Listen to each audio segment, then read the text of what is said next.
Eu viajei 600 quilômetros pra poder votar no PT. Eu acreditava que o Bolsonaro, se ele ganhasse, ele me mataria no dia seguinte, porque eu sou uma mulher preta. Eu acreditei nisso piamente. Eu briguei com meu marido na mesa da cozinha, porque ele não queria ir pra Belo Horizonte pra poder votar. Mas você viu alguém sendo pego? Ficou sabendo de alguém sendo pego? Sim, fiquei sabendo de muita coisa enquanto eu tava lá. Esse é um daqueles vídeos muito difíceis de fazer, principalmente porque eu vi a verdade com os meus próprios olhos e eu demorei muito pra parar de acreditar nas mentiras do PT.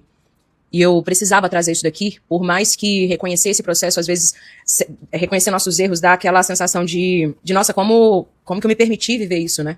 Mas é uma coisa que eu preciso fechar até na cabeça de vocês. Quem chegou depois sabe que eu sou ex-petista, né? Quem tá chegando aqui agora acompanhou todas as lições, as 43 lições, sabe um pouco da minha história, mas é um vídeo que eu tava devendo pra vocês e que eu tenho certeza que pode ajudar milhões de pessoas a entenderem o que o PT fez ao longo de todos esses anos. Então é um vídeo que é muito importante que você compartilhe, porque eu acredito que ele vai ficar com mais de 3 minutos, então ele não vai mostrar para outras pessoas. E esse vídeo aqui, ele pode ser decisivo para que milhões de brasileiros, dos mais pobres aos mais ricos, entendam e consigam se libertar dessa ideologia maldita que tem destruído o nosso país. Então vamos lá. Eu vou te contar uma coisa, que para mim é a coisa mais humilhante que já me aconteceu, né? Que não foi perder o dinheiro, não foi ter sido traída, foi olhar a verdade nos olhos e eu não consegui enxergar. Na universidade, de fato, eu fui muito capturada. Não à força, com livros.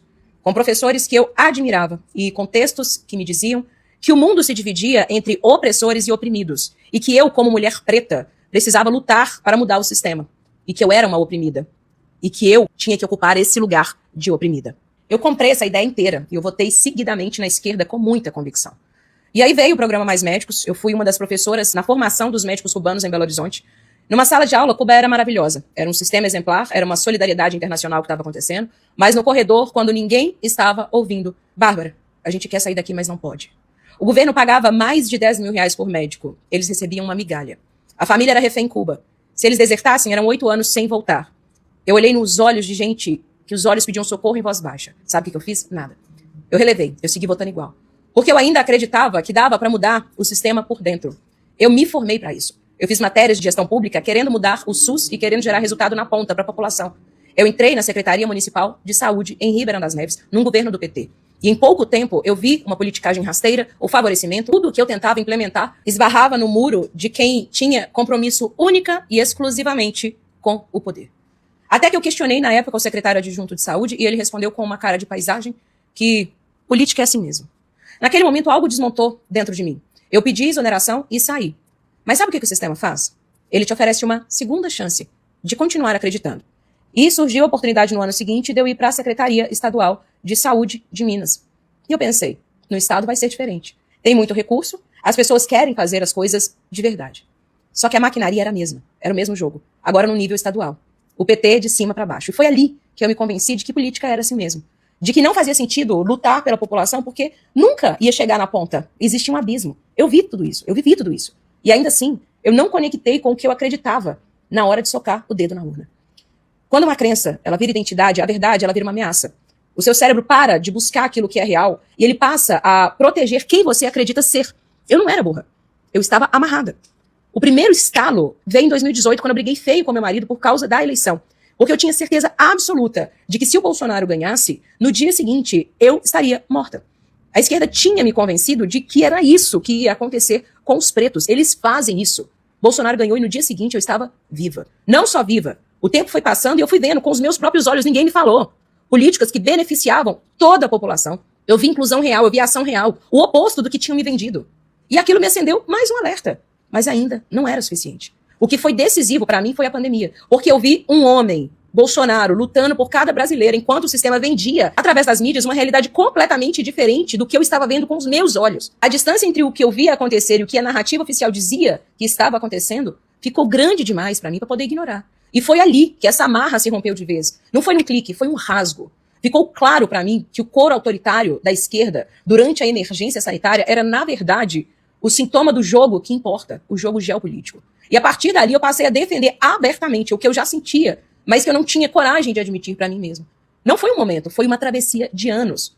E eu te conto isso porque talvez agora você esteja olhando para alguma verdade na sua vida e não esteja conseguindo ouvir. Não porque você é fraca, mas porque essa amarra virou uma identidade. E cortar, parece que é cortar um pedaço de você, mas não é. É cortar o que alguém instalou e que você confundiu com a sua própria identidade consigo mesmo. Então chegou a hora, de fato, de nós, que hoje temos clareza de como esse processo acontece, de como a esquerda utiliza as ferramentas de manipulação, de nós entendermos que as pessoas mais humildes, elas não votam na esquerda porque elas são burras, não, de forma alguma. Pelo contrário, na construção dos meus conteúdos, eu tenho percebido cada vez mais a inteligência do povo brasileiro, porque aqui nessa rede social que você está agora, nesse perfil, você vê pessoas de todos os tipos e elas entendem aquilo que eu falo. Por quê? Porque elas não são desprovidas de inteligência, muito pelo contrário. Muitas vezes nós podemos ter assim, uma categorização rápida, né, de falar que a esquerda é burra, e não.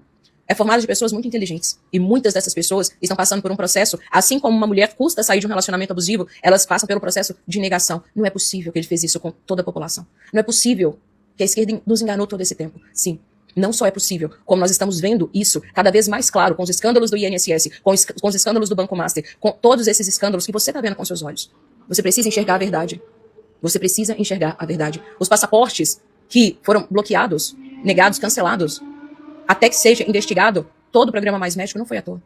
De fato, o que aconteceu aqui foi, sim, um regime para beneficiar a Cuba, através da exploração do trabalho dos médicos. E às vezes eu sei o quanto isso é difícil de acreditar, porque a fala é diferente. Porque uma pessoa ela simplesmente não fala, estou trazendo médicos cubanos aqui para poder oferecer um servicinho aí para vocês na ponta, no programa Saúde da Família, mas eles vão vir num regime análogo à escravidão. Eles não vão falar isso. Eles vão falar e vão pegar naquilo que mais te dói.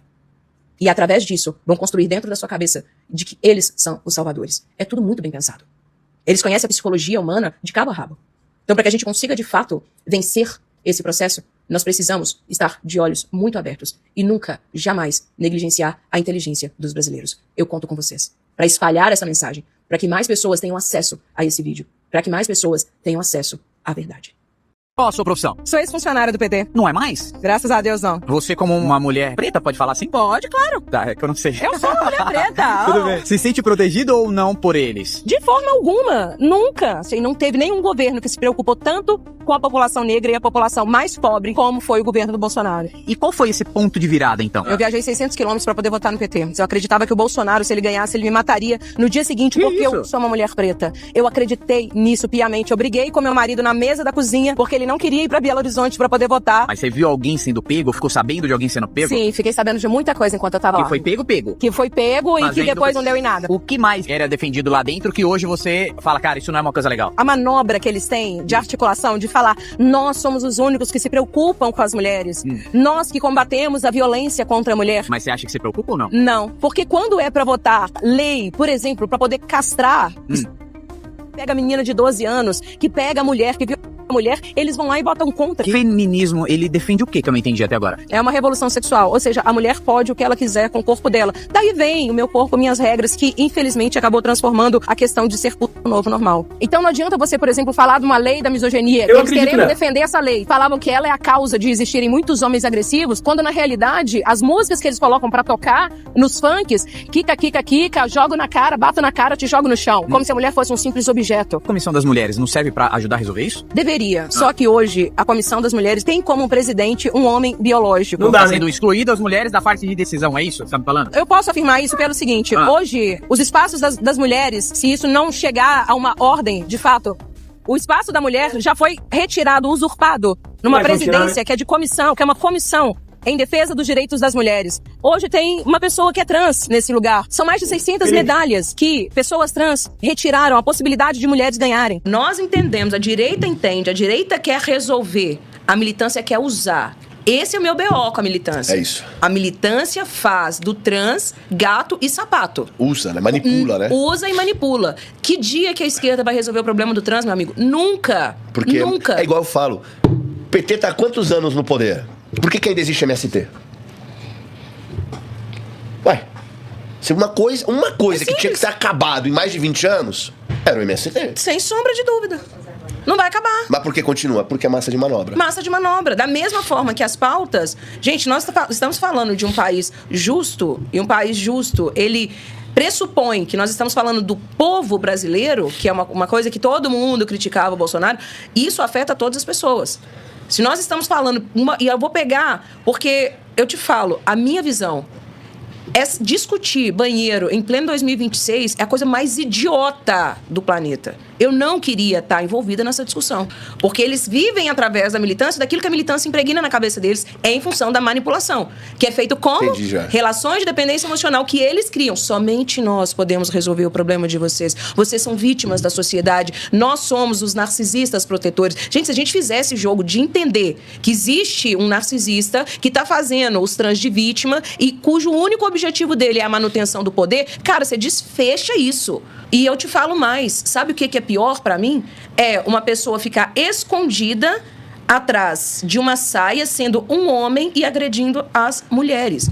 Isso, pra mim, é o que gera mais incômodo nessa história toda. Porque se o presidente da comissão das mulheres tá gritando imbecis pra todas as mulheres, ele tá normalizando a violência e tá vindo todo mundo em debandada, normalizando a violência contra as mulheres. Só que essa violência, essa violência tá sendo praticada por homens. Não é por mulheres, cara. Assim como a esquerda usou e continuará usando os pretos que não acordarem, as mulheres que não acordarem, os gays, lésbicas e todas as pessoas que eles colocam como minoria e que não acordarem.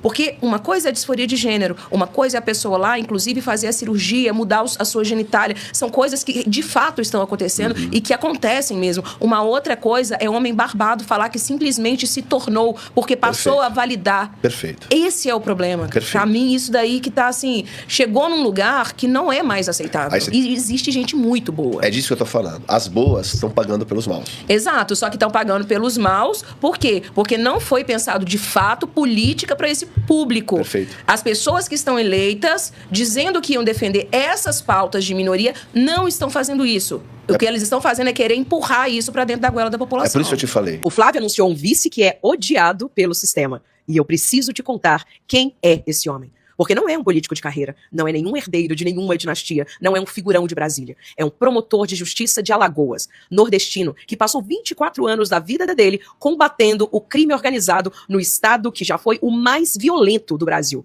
Segue aqui para acompanhar quem vai lutar de verdade por esse país. O nome dele é Alfredo Gaspar, filho de Dona Felina, uma mulher de fé que até hoje é o alicerce da família. Casou aos 20 anos e segue casado com a mesma mulher. Teve 3 filhos, hoje já é avô, e perdeu a primeira filha, Ana Luísa, com 1 ano e 8 meses de câncer.